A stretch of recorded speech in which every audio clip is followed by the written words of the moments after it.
with the Uzrpol World News. We are bringing you the latest news from Uzbekistan and around the world.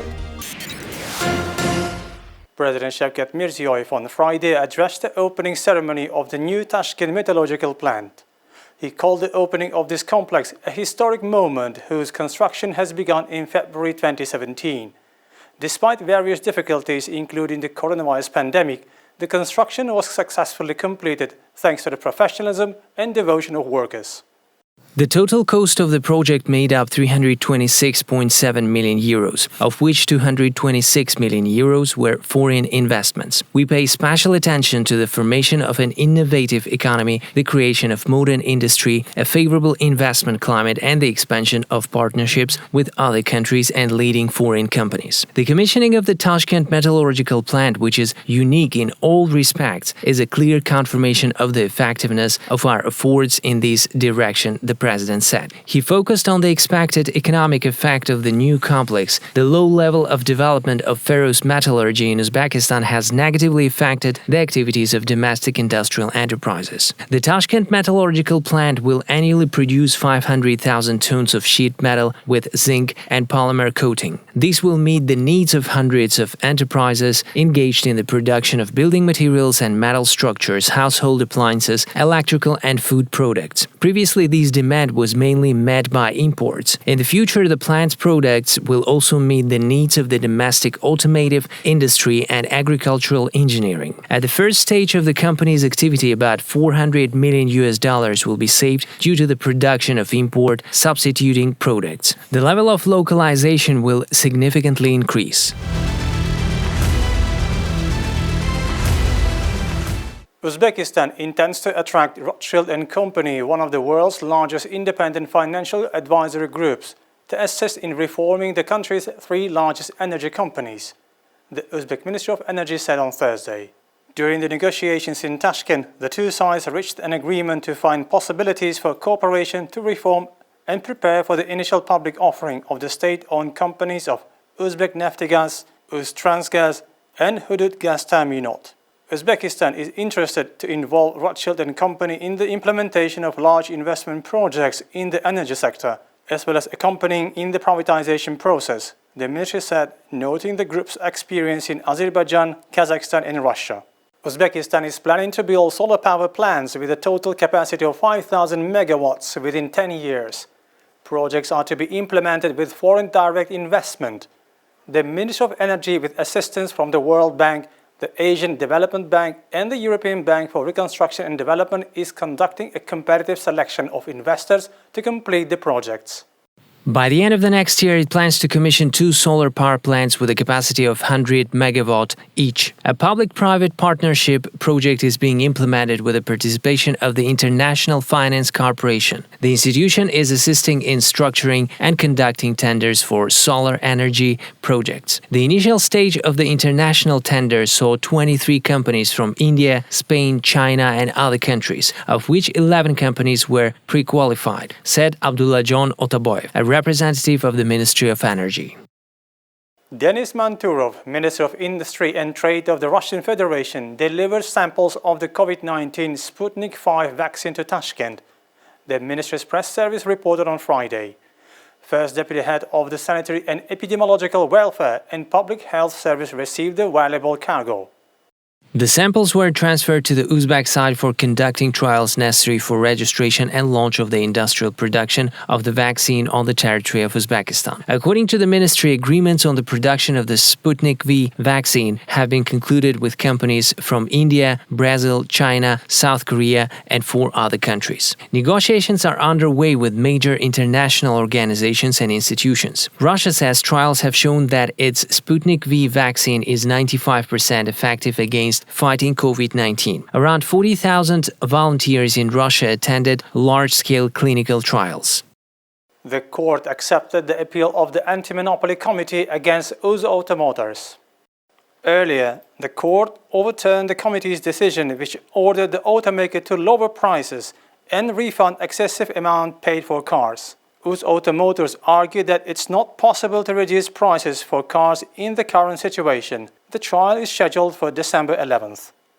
On December 4th, the chairwoman of the Uzbekistan's National Commission, Tanzila Narbayeva, held a meeting on human trafficking and forced labor. The event analyzed the cases of illegal forms of coercion during the cotton harvest season. During the raids, the State Labor Inspectorate penalized 170 officials for violation of labor legislation. The fines were imposed in the amount of 653 million soums. 42 officials were charged with the Articles of Administrative Code for allowing forced labor. The US Syracuse University will assist in training of Uzbek legal professionals. According to Uzbek Embassy in Washington, a quadripartite memorandum was signed between the university and the Academy of General Prosecutor's Office of Uzbekistan, the Tashkent State University of Law, and the El-Yurt Umidi Foundation.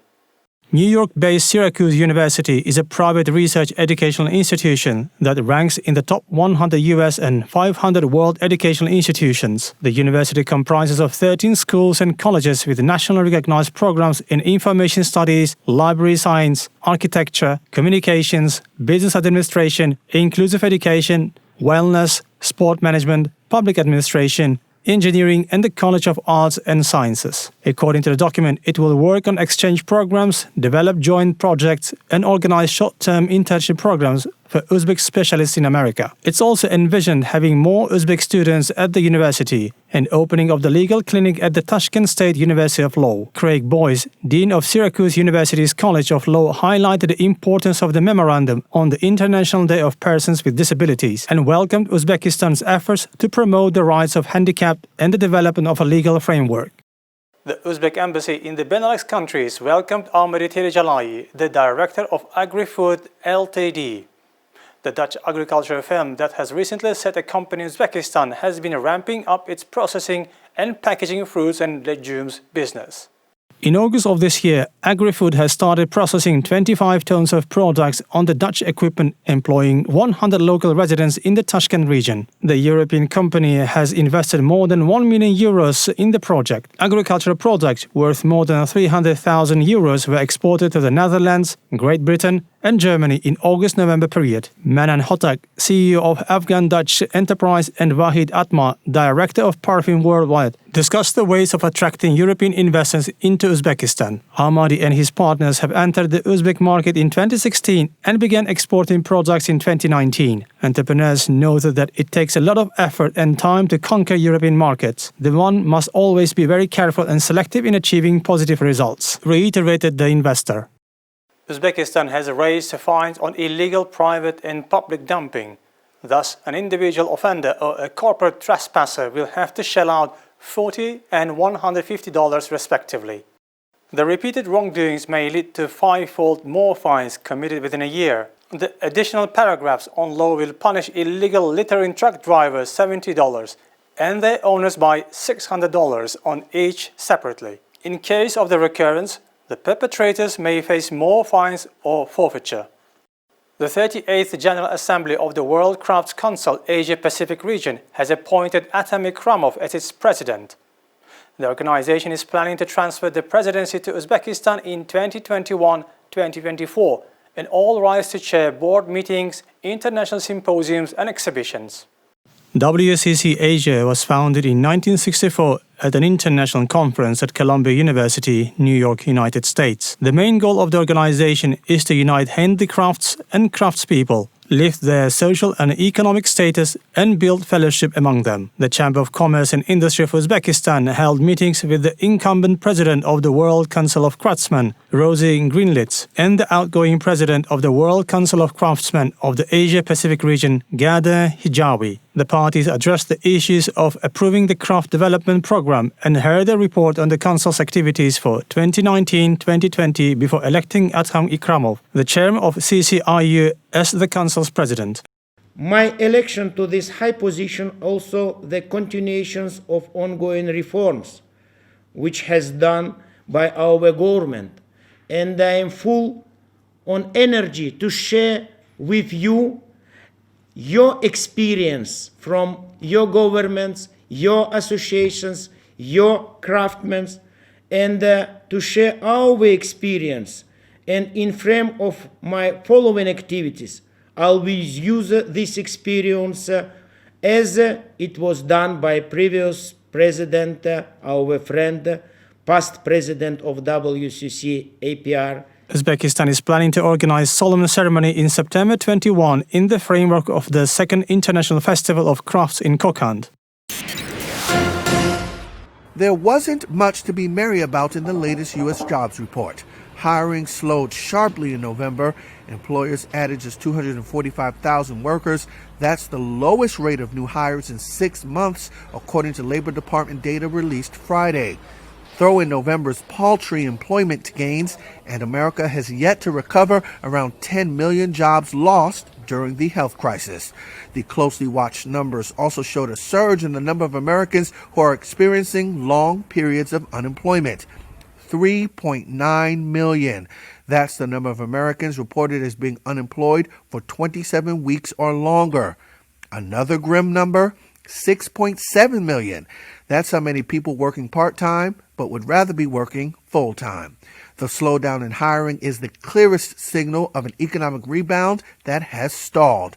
Economists like Mark Zandi of Moody's Analytics are calling on the federal government to step up. Congress and the Trump administration to come together, sign a piece of legislation that will provide additional help to the economy. So more unemployment insurance, help for renters who haven't been able to make their rent and face eviction when the eviction moratorium ends at the end of the year, more money for small businesses through the Paycheck Protection Program, help to the airlines who obviously are struggling, more money for testing, tracing, PPE, help for food, and the SNAP program. We've seen all these long lines for people lining up trying to get help for food.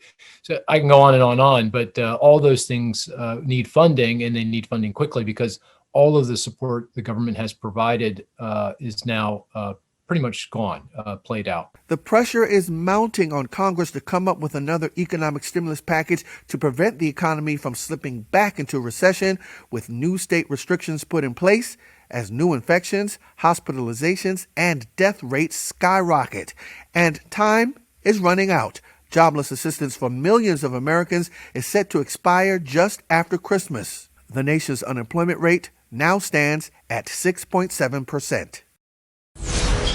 Italian Prime Minister Giuseppe Conte announcing tough new COVID restrictions for Christmas and the New Year, as the country posted its highest daily death toll from the pandemic yet, almost 1,000 people. Conte's government is banning midnight mass and movement between regions, unless it's for work, medical reasons or emergencies, from December 21st to January 6th. On Christmas Day, Boxing Day and New Year's Day, Italians won't be able to leave their towns. Italy was the first Western nation to be battered by the virus, and more than 58,000 people have died there since the outbreak, Europe's second highest count after Britain.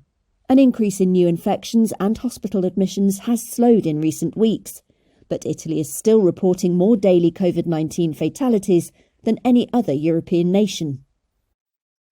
It posted 993 deaths on Thursday. Its previous high was 919 in late March, at the peak of the first wave.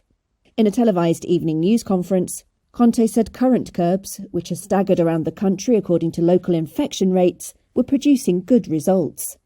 But the Christmas holidays threatened to cause a new spike in cases. He urged Italians not to invite guests from outside the family to their homes over Christmas.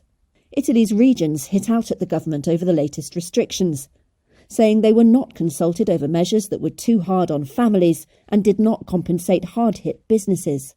Italy has also closed ski resorts over Christmas and imposed 14 days quarantine for anyone entering Italy over the holidays. A banner session on Wall Street Friday as the major indices closed at record highs. The Dow rose 248 points, the S&P 500 gained 32, the Nasdaq rallied 87. Investors are betting that a grim November jobs report will pressure Congress to act quickly on a stimulus plan. U.S. employers added only 245,000 new jobs last month, which marks the lowest hiring in 6 months. This economy still needs to add about 10 million jobs to get back to where it was before the health crisis. The nation's unemployment rate fell to 6.7% in November as discouraged workers stopped looking for work. To make matters worse, some 12 million Americans are scheduled to lose jobless assistance when it expires the day after Christmas. The somber situation is likely to put pressure on Congress to get down to business and pass another stimulus package, and that's what Wall Street wants to see, says Monik Dillon. He's president of Victory Shares and Solutions. You can tell that what the market is really waiting on and anticipating is really more stimulus. And stimulus, in addition to the potential of a vaccine that's going to hopefully bring people back to jobs, spending money, and all the other things that we were doing back in February and before. So it's an anticipation of normalcy that is being experienced or exhibited in the market today. From Wall Street to Washington, the dismal jobs numbers and the need for stimulus was all that anybody talked about. President-elect Joe Biden urged Congress to pass an economic relief bill immediately and be prepared to follow that up with more aid in January in the, quote, hundreds of billions of dollars. Democratic Speaker of the House Nancy Pelosi called a $908 billion bipartisan stimulus proposal unveiled this week a start and said there was momentum behind talks to get a package together. It is unclear if Republican Senate Majority Leader Mitch McConnell or the White House is on board. Nevertheless, economically sensitive stocks like banks and energy finished strong on talk of more stimulus to come. Of the major oil companies, Chevron rallied nearly 4%, ExxonMobil gained 3.6%. Organisers of the Tokyo Olympic Games have been counting the cost of the decision to postpone the event until next year and say they believe it could cost an additional $2.8 billion. The Games were scheduled to take place this summer but put back a year in the hope that spectators could safely attend and athletes' health could be guaranteed. The extra costs are expected to come through a combination of the Tokyo Metropolitan Government, the organising committee and the Japanese government. Tokyo 2020 CEO Toshiro Muto. Tokyo's cost is Tokyo's cost. The IOC is involved in various activities around the world and they have accountability to these organisations. Therefore, we initially agreed to keep it separate. The International Olympic Committee has previously said it will contribute $650 million towards covering postponement costs. This figure is separate from the costs announced by the Japanese organisers on Friday. Tokyo 2020 President Yoshiro Mori also added that the IOC had agreed to waive any additional royalties accrued by new sponsorship deals secured by the organising committee. These are the latest headlines for today. You may find more on our social media platforms and website. Goodbye.